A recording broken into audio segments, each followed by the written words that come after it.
Good evening, YouTube model railroader fans. I'm Ray. Good evening. This is going to be vlog number 4. Yeah. The other night I went ahead and filled out a request for one of the folks. Went ahead and ran some of my older steam locomotives. It's in there, or it's on my YouTube page. Is Steam Ops, Boeville Newtown Steam Ops. Went ahead and ran some of the old locomotives, the old steam locomotives, actually the steam locomotives. Of course, being the fickle things that they are, I had issues with at least one where it was not running at all the way it was supposed to, so I'm going to have to go back. I haven't had a chance to look at that, but what I'm thinking about doing now that comes to my mind, I think what I'm going to do when I actually start digging into that locomotive, I'm actually going to go ahead and bring it over here to the bench, and I'll actually videotape what I do to work on it. Of course, I need to get some more grease, but that'll be something for the future. So, as you can see tonight, I'm wearing a slightly different hat. This was the ship that I was on. I'm actually a Gulf War I vet, or a Desert Storm vet. The ship that I was on served from December of '91 to June of 1992 over in the Persian Gulf. As you can see, USS Clackering, FFG 42, and for anybody who may not be familiar with that, it was an Oliver Hazard Perry class fast frigate. It's in the same class of ships as the Stark, the USS Stark, and I think the other one was the Samuel B. Roberts. And if anybody has ever seen The Hunt for Red October, the Reuben James that's in that movie is also a Oliver Hazard Perry class frigate. So, anyway, now that we're completely off subject, but just in case people want to ask, there you go. There's the background. I was a sonar technician for 4 years, based out of Charleston, South Carolina. So I'd spent about 3 years in the South. But I've been back home here in Maryland since about 1992. I spent some time up in Pennsylvania for a couple of years, up in Harrisburg, going through electronics school. I did that from 92 to 94, then came back home, and the company I work for, like I said in the last video, I just hit 20 years back in November.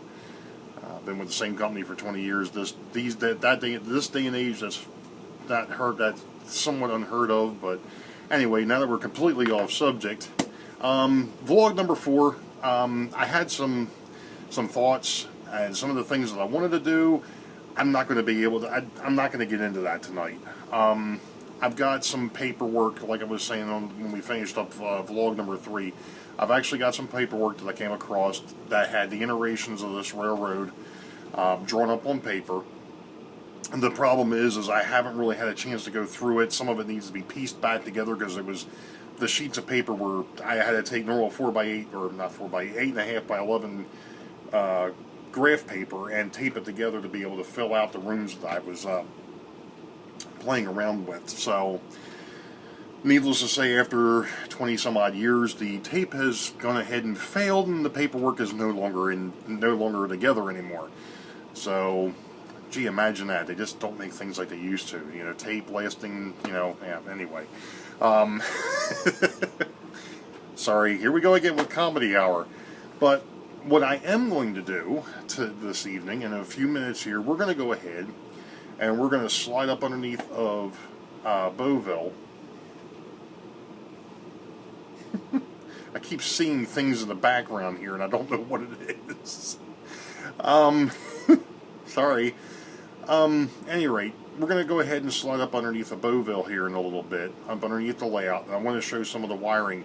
Like I said last week, one of the things that I thought was interesting to me is how Derek Glass is redoing his layout, of course, now with DCC, and how the wiring is.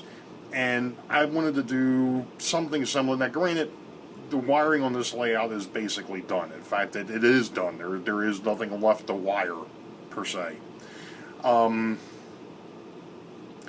But I still think it's somewhat prudent, or would be somewhat nice especially for those coming into the hobby. Yeah, granted, DCC, you don't have to run the amount of wires that I have run up underneath of this thing. But at the same token, it's nice so that way somebody can go ahead and say, you know what, I'm DC, let me see what this guy did. And there's a DCC layout, let me see what this guy did. So, because like I said, I really apologize. I know I've gone through and I've subscribed to a whole bunch of channels. And to be honest, the only one that I've had a real chance to go through for the most part is Derek's. And I did make mention of that last week, that I would like to go through some of the others and be able to look at some of the other videos, and I just have not had the time to do that. I apologize for that. I'm sure that somebody's probably done what I'm getting ready to do, but it's my perspective, and it's what I've done, and it's what I know. So I think, like I said, I just think it's nice to have sitting out there. And you know, if nobody pays any attention to it, then nobody pays any attention to it. Here again, that's no skin off my back. It's all good. I've got broad shoulders. I'm cool. So you know, it doesn't matter. So, but without further ado, what we're going to do here is I'm going to stop. As you guys know, and I've mentioned it before, working off an old iPad. So what we're going to do is I'm going to stop the video here for a second. I'm going to flip the camera, and we'll go ahead and roll up underneath of Boeville. So hold on a second, we'll be right back. Actually, pause that for a second, because one of the things I forgot to mention is we're going to start underneath of Boeville, where the freight panel is, where all the power packs for the freight and the freight yards sit. Then we're going to go ahead and take a look at underneath of Wykert Hill, where the passenger power pack sits. And then we'll also take a look up underneath the new Bolshide, where the secondary freight power packs sit. And I'll explain that when we get to that point. But let me go ahead, we'll pause here, we'll be right back.